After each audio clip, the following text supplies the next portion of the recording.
Hi, and welcome to the last objective that we're going to look at in Chapter 15, Monopolies.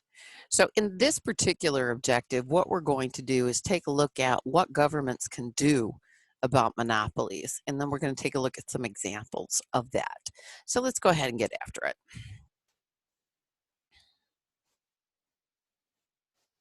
Okay, so remember, just some key things to remember, that in a monopoly, we're going to produce where marginal revenue equals marginal cost, and that's going to be where our profit is maximized. We can engage in price discrimination. I'll just put PD for price discrimination.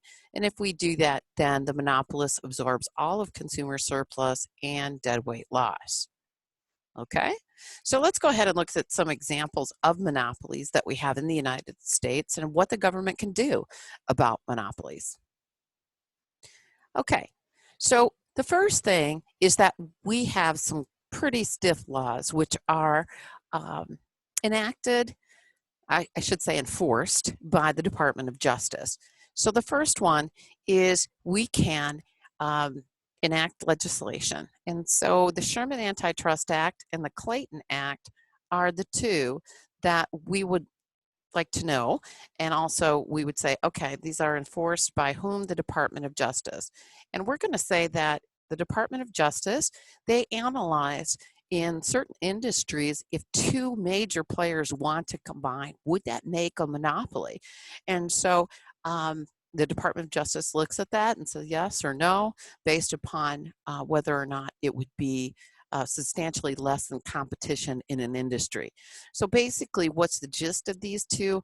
I think anything that substantially lessens competition in an industry is deemed illegal.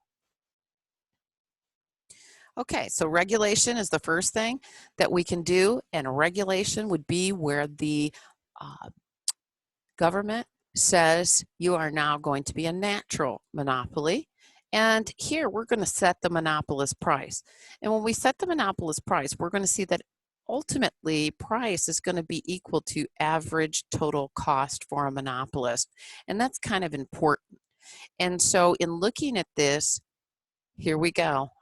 There might be some kind of subsidization taking place. And remember, when we look at this, price would equal average total cost for zero economic profit. That doesn't necessarily mean that there's not accounting profit. So here's an example.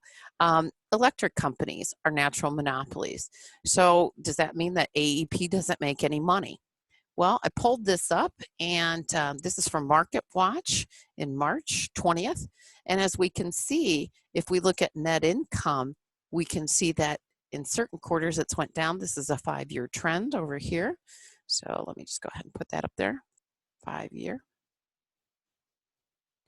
And we can see that if you look at net available to common shareholders,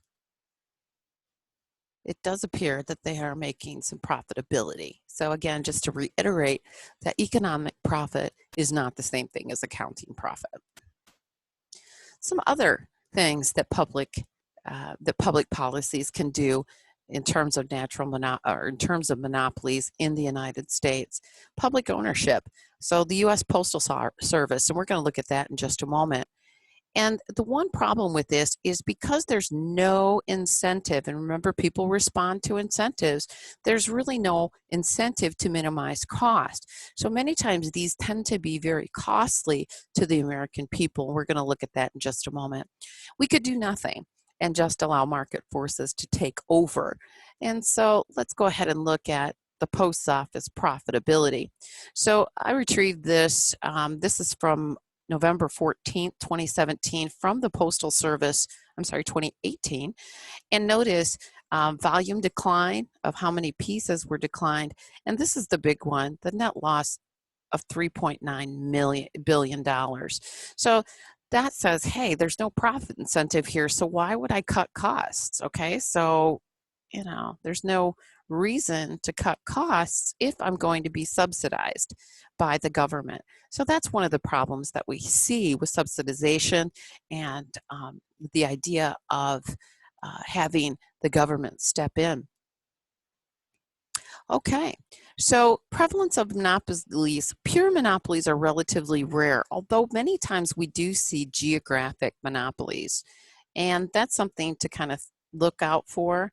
I would say that the cafe that is located at the college would be a geographic monopoly because individuals have to incur a pretty high opportunity cost to leave the college to get fresh prepared food.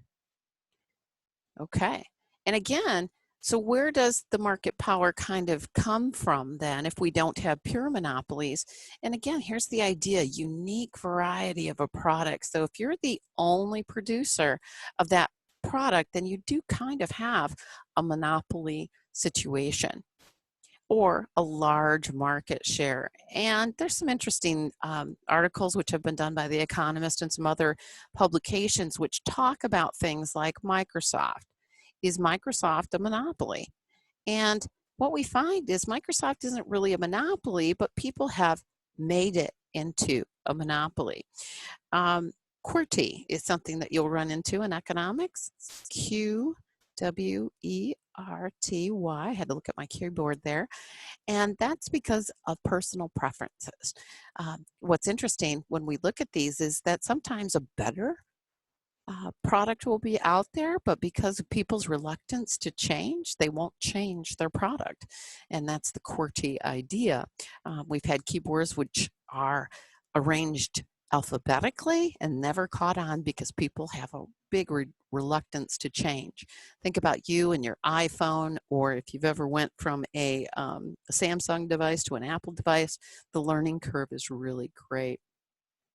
Okay. So again, looking at this, we know that monopolies will produce where marginal revenue and marginal cost meet, that price is greater than marginal revenue, and they may in there will be a deadweight loss because quantity equilibrium is not the same as the quantity where the monopolist would like to operate. However, if we have price discrimination, we said there's not a lot of pure price, perfect price discrimination out there, that the monopolist can capture that deadweight loss as profitability. Okay, that's the end of this objective and the end of chapter 15. So next time we're going to take a look at chapter 16, which is monopolistic competition. We're going to talk a little bit about that, how it looks different than the monopoly and the perfectly competitive market, although it does share some of the same characteristics of a monopoly, particularly if the product is highly differentiated. In the last objective, chapter 17, we're going to talk about oligopolies. And oligopolies are where there are a few relatively large producers. And can they react and behave like monopolies? And so we're going to get into that in the next 2 chapters. And at that point, we'll be done with the course. So thank you for your time, attention, and I look forward to seeing you in chapter 16. Thanks.